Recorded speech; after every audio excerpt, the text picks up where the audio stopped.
मौजूद है हिंदुस्तान लाइव से। मैं कहना चाहता हूं आप लोगों से, वो आज इल्जाम तराशी लगाते हैं कि जी रहमान साहब कहां थे दंगों के टाइम पे या कोरोना के टाइम पे, और अमानत साहब कहां थे या इमरान साहब कहां थे। तो मैं उनसे कहना चाहता हूं, वैसे फरहान साहब की वीडियो निकाल के देख ले, और अगर पूछ नहीं है तो एलजी के पास जाए, उससे पूछे कि अमानतुल्लाह कहां थे, रहमान कहां थे, हाजी भूरे कहां थे, इमरान कहां थे, वो बताएंगे तुम्हें। कमिश्नर से पूछे, एसएचओ से पूछे, डीसीपी से पूछे, एसडीएम से पूछे, डीएम से पूछे, सारे प्रशासन से पूछे कि ये लोग क्या कर रहे थे, वो बताएंगे तुम्हें कि हम क्या कर रहे थे। लेकिन एक बात और पूछना, जब ये लोग आ जाए, ये तो एलजी बता देंगे, सब लोग बता देंगे, पूरा प्रशासन बता देगा, लेकिन एक बात तुम हमें बताओ, तुम कहां थे?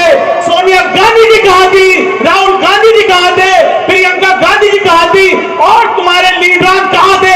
एक बार बताओ, दंगों में तुम लोग कहां थे? आज तुम प्रोपेगेंडा करते हो, कहीं नजर आए आप लोगों को? बताओ, आप लोग कहीं नजर आए? और अगर हमारे बारे में जानना, अमानत भाई के, रहमान भाई के, हाजी पूरे के, तो हिंदुस्तान लाइव चला के देखना, किस किस के पास मोबाइल है, हाथ खड़ा करके बताओ, उसमें चला के देख लेना, इंशाल्लाह सब नजर आ जाएगा, सब नजर आ जाएगा। बहुत सारी बातें बोलनी है, लेकिन वक्त की कमी है। मेरे बाद मेरे बड़े भाई अमानतुल्लाह खान साहब को भी अपने ख्यालात का इजहार करना है। मैं आप लोगों से मौजूदा तौर पर गुजारिश करता हूं, अपने वोट को तकसीम मत होने देना, अपने वोट की ताकत को समझो। अगर बढ़ जाओगे तो तुम्हारी दास्तान तक न होगी दास्तानों में। मैं बस इतना ही कहना चाहता हूं और आप लोगों से अपील करता हूं, 28 तारीख को झाड़ू के सामने वाला बटन दबाकर इन लोगों को इनके प्रोपेगेंडे का जवाब देना है। कौन कौन देगा? इनके झूठ का जवाब झाड़ू का बटन दबा के देना है इंशाल्लाह। क्लिनिक बनवाए, अभी मैं 30/6 के अंदर था, माशाल्लाह वहां देख के आ रहा हूं, इतना शानदार मोहल्ला क्लिनिक चल रहा है, लगभग 200 से 250 लोग रोजाना जाते हैं और वहां फायदा उठाते हैं माशाल्लाह। ये काम किसने किए? आपके इलाके में ब्रह्मपुरी रोड पे इतनी भीड़ रहती थी, इतनी भीड़ रहती थी, डिवाइडर लगवाने का काम किसने किया? हाजी इशराक, बताओ, अगर करा है तो हाथ खड़ा कर दो, नहीं करा मना कर दो। रोड पे इतना जाम रहता था, शराबी इधर से उधर लुढ़कते रहते थे, लुढ़कते थे नहीं, लुढ़कते थे, मां बहनों को निकलने में कितनी तकलीफ होती थी। उस शराब खाने को हटवाने का काम किसने किया और किसने करवाया? अरविंद केजरीवाल ने करवाया। करवाया नहीं करवाया? डिवाइडर लगवाया। यहां तक के इतना जाम रहता था उस रोड पे, अगर आप अपनी गाड़ी से चले जाओ तो कई घंटे जाम में खड़ा रहना पड़ता था। बीच में ट्रांसफार्मर लगा हुआ था पिछले 20-30 साल से, उसको ऊपर रखवाने का काम प्लेटफॉर्म पे, वो काम किसने किया? वो अजूबा किसने करके दिखाया? और वही नहीं, 5 इस तरीके के ट्रांसफार्मर और पास हुए हुए, वो भी इंशाल्लाह बहुत जल्दी ऊपर लगने वाले। जो थोड़ा बहुत जाम लगता है इंशाल्लाह उससे भी निजात मिलेगी। मैंने हाजी इशराक खान के थोड़े से ही काम बताए आपको 5 साल के। मैं पूछना चाहता हूं, 21 साल एक विधायक को दिए जो कांग्रेस पार्टी से आते थे नहीं आते थे? हम उनकी भी बहुत इज्जत करते हैं, हम बड़ी इज्जत और एहतराम के साथ उनसे पूछना चाहते हैं, क्या आप टेंट वाले स्कूल को जीनत महल में तब्दील नहीं कर सकते थे? क्या आप ठेका नहीं हटवा सकते थे? क्या आप यहाँ डिवाइडर ये ट्रांसफार्मर को ऊपर नहीं रखवा सकते थे? प्रतिभा स्कूल नहीं बनवा सकते थे? मोहल्ला क्लिनिक नहीं खुलवा सकते थे? तो फिर क्या हक है आपको जो आज आप आके यहाँ वोट मांग रहे हो? किस मुंह से आप वोट मांग रहे हो? बताओ मुझे, उन्हें वोट मांगना चाहिए क्या? मैं आपसे कहना चाहता हूं, जब आपके बीच में वो आए तो उनसे पूछिएगा, तुम्हें क्यों वोट दे? तुमने हमारी बच्चों के लिए कौन से स्कूल बनवाए? तुमने कौन से शराब के ठेके हटवाए? कौन सी गलियां बनवाई? कौन से सीवर डलवाए? कौन सी सड़कें बनवाई? बताओ, तुम्हें क्यों वोट दे? हम पहले सिर्फ तुम्हें इसलिए वोट देते थे क्योंकि दिल्ली में 2 पार्टियां होती थी, एक कांग्रेस एक बीजेपी को हम वोट नहीं देते, मजबूरी में कांग्रेस को वोट देते थे।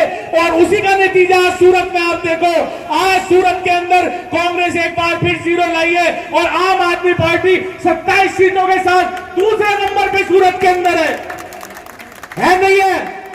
बता दो मेरे भाइयों, बता दो। आज आ जाते हो कि मैं 21 साल था। अरे तुम 21 साल से आज वादा करते हो कि तुम लेंटर पे से पैसा नहीं लेने दोगे। मैं पूछना चाहता हूं, 21 साल तुम विधायक थे, अगर विधायक चाहे तो क्या लेंटर पे से कोई पैसा ले जा सकता है? क्या नहीं ले जा सकता। अगर विधायक चाहे दुकानों पे कोई लाइसेंस बनवाने आ सकता है? क्या लाइसेंस के नाम से उगाई करने आ सकता है? क्या नहीं आ सकता। आज तुम झूठे वादे करते हो, कहते हो गलियों में झाड़ू लगवाएंगे। अरे मैं कहना चाहता हूं, यहां पे अस्मा रहमान जी, अब्दुल रहमान जी, उससे पहले रजिया सुल्ताना जी रहती थी। मैं खुद यहां काफी आता जाता हूं। आप सब लोग मुझे बताओ, कहां कूड़े के ढेर लगे? कभी लगे कूड़े के ढेर? बताओ, लगे? नहीं लगे। खाली झूठे वादे कर रहे हैं, प्रोपोगंडा फैला रहे हैं। हाँ, एक प्रोपोगंडा बहुत फैला रहे हैं। इन्हें पता है कि आज आपके बीच में कायदे मिल्लत अमानतुल्लाह खान साहब यहाँ आए हुए। हाँ, इन पे इल्जाम तराशी का काम जरूर कर रहे हैं। आपके विधायक रहमान साहब के ऊपर इल्जाम लगाने का काम ये लोग जरूर कर रहे हैं। इल्जाम बहुत अच्छा लगाते हैं, ये अच्छे लगाते नहीं लगाते भाई। हमारे हाजी जी के पास जो है ना मीडिया की, सोशल मीडिया की इंटरनेट, क्योंकि ये बेचारे शरीफ आदमी है। कौन कौन मानता है शरीफ आदमी है? इनके पास सोशल मीडिया की इतनी अच्छी टीम नहीं है जितनी अच्छी टीम उनके पास है। हाजी श्राफ गूंज उठा है चप्पा चप्पा, हाजी अप्पा, हाजी अप्पा गूंज उठा है चप्पा चप्पा, हाजी अप्पा, हाजी अप्पा। हाँ भाई ना बात भाई, आज सारे कांग्रेसी बड़े सारे सवाल करते हैं कि ये कहां थे, ये कहां थे, और जनता में गुमराही फैलाते हैं। तो आज सारे लोग अपने अपने मोबाइल निकाल के रिकॉर्ड करो और उन्हें जवाब देना, मेरी स्पीच उनको पहुंचाना कि देखो तुमने ये किया और हम ये कर रहे हैं। 28 तारीख को यहां पर पार्षद का इलेक्शन है। इससे पहले भी आम आदमी पार्टी का यहां पार्षद थे अब्दुल रहमान साहब, आज वो एमएलए हैं। और जो पहले एमएलए थे हाजी श्राफ साहब, जिनका काम और शराफत से आप अच्छी तरह वाकिफ हैं, 5 साल पहले उन्होंने क्या काम किए ये आप अच्छी तरह से जानते हैं कि 5 साल क्या काम किए। अब वो यहां पार्षद का इलेक्शन लड़ रहे हैं। उनके सामने 11-21 साल विधायक रहे मतीन चौधरी साहब के बेटे जुबैर चौधरी कांग्रेस से उम्मीदवार है। मैंने उनकी बहुत सारी स्पीच सुनी, उनके जलसे सुने। 21 साल जो आदमी एक जगह का विधायक रहा हो, उसने 21 साल में कोई तो काम किया होगा जिससे जनता को बता करके वोट मांग सके। लेकिन मैंने अभी तक उनके जलसे में एक भी ऐसी स्पीच नहीं सुनी, एक भी काम ऐसा नहीं सुना जिससे वो कहें कि मैंने 21 साल में ये वाला काम किया, इस काम की बुनियाद पर आप मुझे वोट दे दो। जुबैर जो उनके साहबजादे हैं, वो भी किसी से ये नहीं कह रहे कि क्या मैं अगर पार्षद बन जाऊंगा तो ये काम करूंगा, पार्षद बनने के बाद लोगों की ऐसे ऐसे खिदमत करूंगा, ये भी काम नहीं कर रहे। मैं पूछना चाहता हूं जुबैर से और चौधरी मतीन साहब से, अगर यहां की आवाम ने आपको जिताकर दिया तो तुम यहां की सड़कों के लिए पैसे कहां से लेकर आओगे? तुम डेवलपमेंट कैसे करोगे? क्योंकि एमसीडी के अंदर कोई फंड नहीं है, काउंसलर का कोई फंड नहीं है, तो फिर आप यहां काम कैसे कराओगे? वो कह रहे हैं कि मैं आम आदमी पार्टी के विधायक का गिरबान पकड़कर थप्पड़ मार करके पैसे ले लूंगा। भाई जब तुम जीत करके आम आदमी पार्टी की सरकार से और आम आदमी पार्टी के विधायक से ही पैसे लोगे, तो क्या चौहान बांगर की आवाम इतनी बेवकूफ है कि तुम्हें जिताकर वहां भेजे और आम आदमी पार्टी से इनडायरेक्ट में तुम आओ? तो यहां तो डायरेक्ट आम आदमी पार्टी की जनता अपने पार्षद को चुन करके भेजेगी, है ना? समझ में आने वाली बात है ना? एक भी पैसा नहीं है उसको। पैसा अगर वो जीत गया तो उसका पैसा एमएलए से लेना पड़ेगा या सरकार से मांगना पड़ेगा। और जब आप काम के बल ये जाओगे तो वो ये कहेगा कि देखो जी मेरे पास तो फंड ही नहीं है, एमएलए मुझे दे नहीं रहा, मुझे दिला दो, तो आएगा इसी विधायक के पास। तो मैं आपसे कहना चाहता हूं कि ऐसे आदमी को वोट देने से कोई फायदा नहीं है जो आपकी गलियां ना बना सके, आपकी नालियां ना बना सके, आपके लिए डेवलपमेंट का काम ना कर सके। आप उस पे वो काम करिए जिसमें आपका फायदा हो। आज वो भी फायदे का काम कर रहा है, पैसा भी खर्च कर रहा है फायदे के लिए, क्योंकि उसे लग रहा है कि जो अब्बा की सल्तनत खत्म हो गई उसको बचाने के लिए वो ये चुनाव लड़ रहा है। और वो लोगों से कह रहा है कि 21 साल जो हमने खिदमत की, हमारी सल्तनत खत्म हो जाएगी, हमारी हैसियत खत्म हो जाएगी, हमारा वजूद खत्म हो जाएगा, हमारी सियासत खत्म हो जाएगी, अल्लाह के वास्ते एक वोट मेरी झोली में डाल दो। यही कह रहा है ना? क्यों कह रहा है? क्योंकि लालच है, फायदा दिख रहा, पैसे भी खर्च कर रहा, पूरे पूरे दिन मेहनत भी कर रहा, खूब झूठ भी बोल रहा, तो वो अपने फायदे के लिए काम कर रहा है। तो ये आपको सोचना है कि आपका फायदा किस चीज में है। आपका फायदा आम आदमी पार्टी के पार्षद जिताने में है या कांग्रेस के पार्षद जिताने में जिसके पास कुछ नहीं है? भाई बेटा भी वही अच्छा लगता है ना जो कमा कर देता है। तो ऐसे ही ये है, अखलाकी तौर पे, मामलात के तौर पे, शराफत में कौन अच्छा, हाजी बुरे या जुबैर? तो फिर हाजी बुरे को जिताना चाहिए। मैंने अभी तक उनकी जुबान से ये नहीं सुना कि हमने 21 साल में ये काम किया। अगर वो काम की बुनियाद पर वोट मांगते तो उनको 2000 वोट भी इस इलाके से नहीं मिलता। तो वो क्या लेकर आए? नया प्रोपेगेंडा, मरकज। दूसरा, दिल्ली दंगे। पूरी चौहान बांगर की आवाम को दिल्ली दंगों में और मरकज में उलझा कर रख दिया। अब से पहले 1 साल पहले हुआ था मरकज का केस, चौधरी मतीन की या जुबैर की जुबान से आपने नहीं सुना होगा। पहले दिल्ली दंगे 1 साल पहले हुए थे, आज उसके बरसी का दिन है, उसकी जुबान से नहीं सुना होगा। किसी एक आदमी की उसने मदद नहीं की, किसी एक आदमी को उसने 10 रुपए नहीं दिए, किसी एक आदमी को उसने वकील देने का काम नहीं किया, किसी एक आदमी जिसका घर जल गया, बर्बाद हो गया, उसको लेकर थाने नहीं गया, कोर्ट नहीं गया। आज वो सिर्फ दंगों की बात कर रहा है। क्यों? क्योंकि उसे दिख रहा है कि अगर डेवलपमेंट की बुनियाद पर मैं वोट मांगूंगा तो मुझे 2000 से ज्यादा वोट नहीं मिलेंगे, क्योंकि आम आदमी पार्टी की सरकार ने इन 5 सालों में इतना काम किया कि जनता जानती है। तो ऐसे कितने लोग हैं यहाँ पर जिनका बिल 0 आता है? हाथ उठाकर बताओ।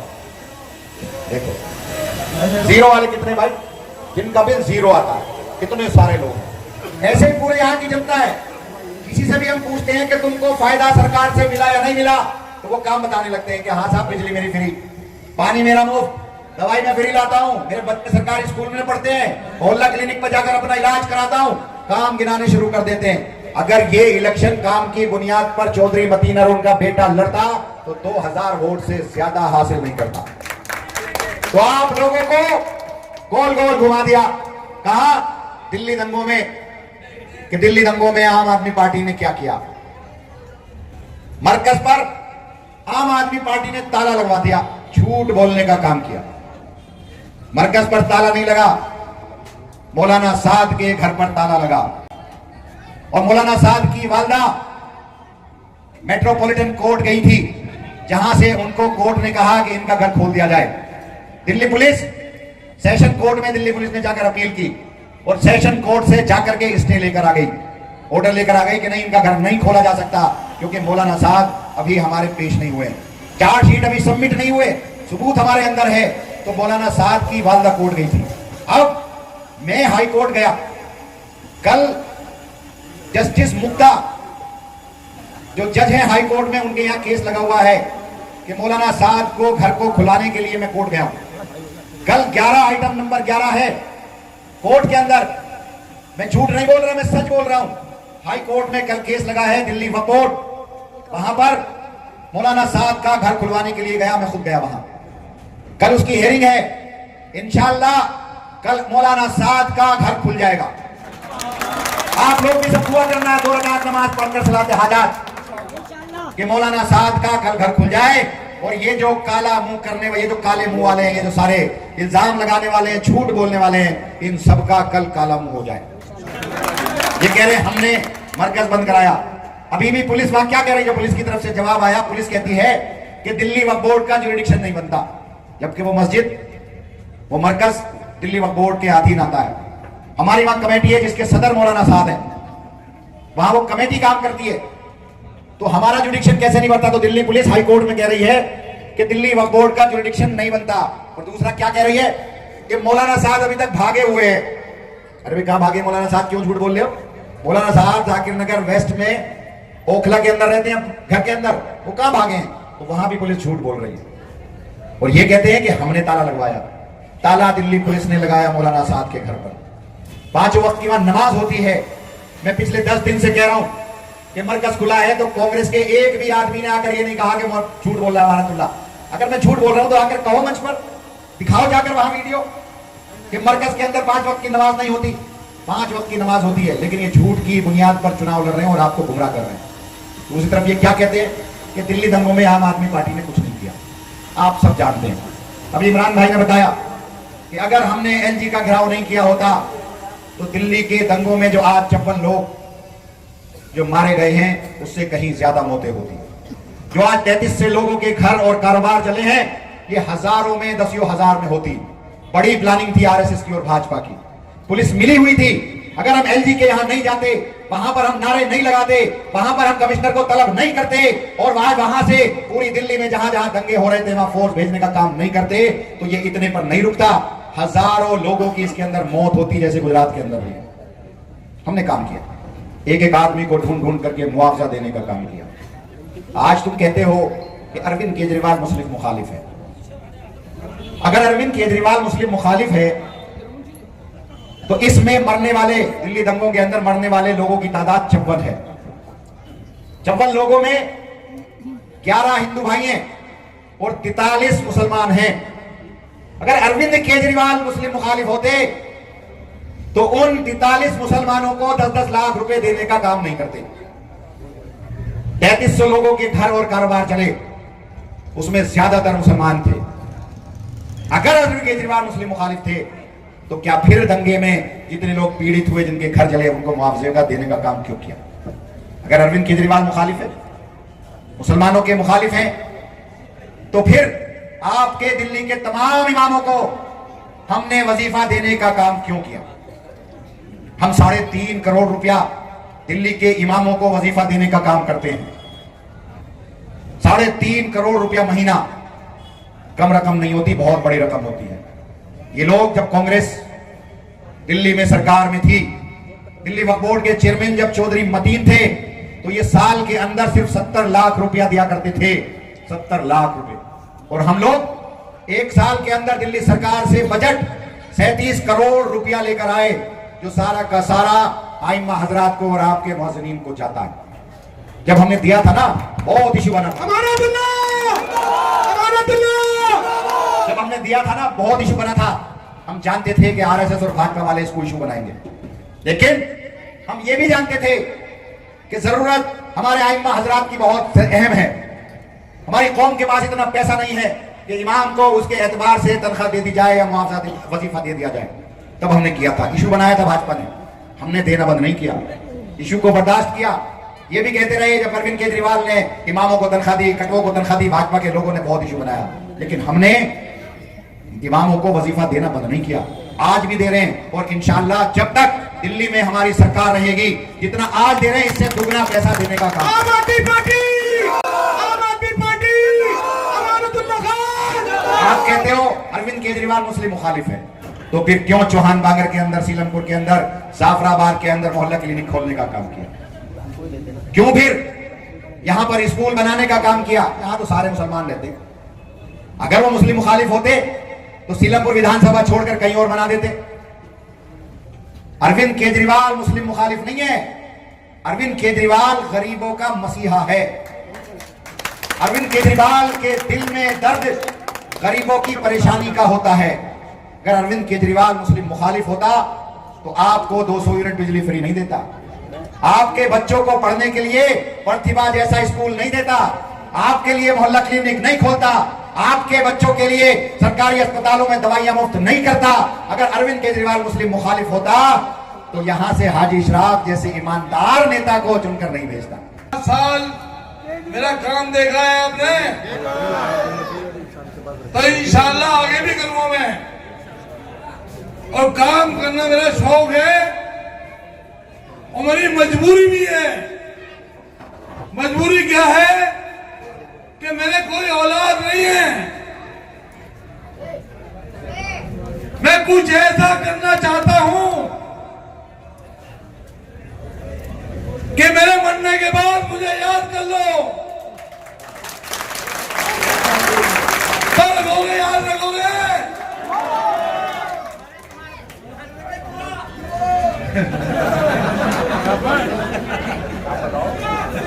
अच्छा, 23 तारीख को झगड़े हुए थे, कुछ लोगों के घरों में आग लगी थी, कुछ लोग मरे थे। भाई 1 मिनट का मौन रख लो भाई।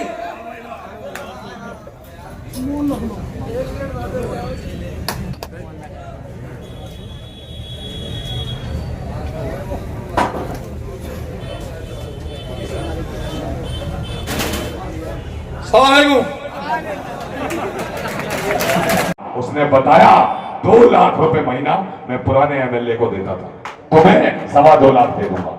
हमने कहा लानत तेरी शक्ल पे भी, तेरी शराब पर भी और तेरे पैसों पर भी, ठेके पर भी। और 13 दिन के अंदर अंदर वो ठेका सील करा के बंद कराने का काम किया। और उसके साथ साथ 7 और ठेके, 8 ठेके थे इस सीलमपुर विधानसभा के अंदर, सारे के सारे ठेकों को बंद कराने का काम किया। तो साथियों, अगर चाहते हाजी इशराक खान, चाहता मैं, तो हमें भी 18 लाख रुपए महीना पूरे नहीं लगते थे। लेकिन चूंकि हराम का पैसा था, हमें नहीं बचता, इसलिए हमने उस पैसे को भी लात मारी और उन ठेकों को भी लात मारी। तो साहब, वो जो मलाई आप सालों साल 21 साल खाते रहे, वो क्या जायज पैसा था? आज आप कहते हो कि आपका बेटा कि लेंटर से ऊपर से आदमी फेंक देना। साहब, जब आपने क्यों नहीं फेंका, जब ये कल्याण सिनेमा पे फ्लैट बने थे और आपने शाकिर पपीते वाले से 25 लाख रुपए की रिश्वत ले ली थी, जब हज्जत शकीला ने, हज्जत रजिया सुल्ताना ने आपका फजीता किया और आपको आधे पैसे वापस करने पड़े, तब आपने क्यों नहीं फेंका किसी को? साहब, ऐसी 50 मिसालें बता दूंगा जहां से आप पैसे उगाते थे। और हद तो आपने वहां कर दी कि हमारे कब्रिस्तान, जो आखिरी घर हमारा है, आपने उन तक तो नहीं छोड़ा। आपने शराब के ठेके खुलवाने को नहीं छोड़ा, और ये ठेके सारे इन्हीं के खुलवाए हुए थे। अच्छा, उनसे काम पूछना, काम क्या करोगे? तुमने 21 साल में क्या किया? तो क्या बताते? इंजीनियरिंग कॉलेज बनवाया। अबे भाई, तुम्हारी बहन शीला दीक्षित ने बनाया था क्या? या तुम्हारे चचा मनमोहन सिंह ने बनाया था क्या? अरे भाई, तुम्हारी अम्मी सोनिया ने बनाया था क्या? अरे भैया, वो बनिए का है, प्राइवेट कॉलेज है, नॉर्दर्न इंडिया इंजीनियरिंग कॉलेज एक प्राइवेट कॉलेज है। डीडीए की जमीन बिना तुम्हारे रिकमेंड करे 300 बीघा जमीन उसे नहीं मिलती, 100 रुपए गज में जमीन। और कैसे मिली? क्योंकि 300-400 करोड़ तुम अंदर कर गए, उसे दिला दी। कम से कम इतनी शर्म कर लेते कि इस इलाके की 25% की बच्चों की शर्त रख लेते कि 25% बच्चे सीलमपुर विधानसभा के फ्री में वहां पढ़ेंगे, तो हम पढ़ने देंगे। लेकिन एक बच्चा, बता दो मुझे पूरे मजमे में किसी का फ्री में इंजीनियर बनाओ, किसी का एक बच्चा भी। आज 30 लाख 35 लाख रुपए रिश्वत दो तो एडमिशन होगा। ये कॉलेज बनाया आपने हमारे इलाके में। अगर तुम्हारी जगह यही सीधा साधा आदमी अगर होता, तो खुदा की कसम वहां सरकारी इंजीनियरिंग कॉलेज बन गया होता और इस इलाके के हजारों बच्चे मुफ्त में इंजीनियर बन गए होते। इस सीधे साधे एमएलए के कारनामे आपको बताता हूं। 21 साल पूरे जाफराबाद के लोग आपके पास आते रहे, क्योंकि वहां जल भराव होता था, वहां पानी भर जाता था, वहां नाले का पानी ओवरफ्लो होके गलियों में आता था, टॉयलेट बहता था गलियों में। लोगों ने कहा, साहब एक क्रॉसिंग खुलवा दो बड़े नाले में तो पानी पास हो जाएगा। लेकिन आपने कहा कि साहब यहां तो बिजली की वायर है, यहां तो पानी की लाइन है, यहां तो सीवर की लाइन है, ये नहीं डल सकती। आपने बार बार लोगों के कहने पर 21 साल तक आपने कहा ये नहीं डल सकती। और जब हाजी इशराक खान चुनाव जीत कर आए, लोगों ने इनसे भी कहा जाफराबाद में पानी भर जाता है, जाफराबाद नीचा है और वो नाले का पानी ओवरफ्लो होकर जाफराबाद में आता है, जिसे आज तुम कर रहे हो ना पढ़ा लिखा पढ़ा लिखा पढ़ा लिखा ग्रेजुएट। मैं तुम्हें कम पढ़े लिखे की बात बताता हूं। इन्होंने तमाम इंजीनियर्स बुलाए, जेई एई एक्शन एससी सब बुला लिए और इन्होंने कहा कि यहां से छोटे नाले से बड़े नाले में क्रॉसिंग करनी है।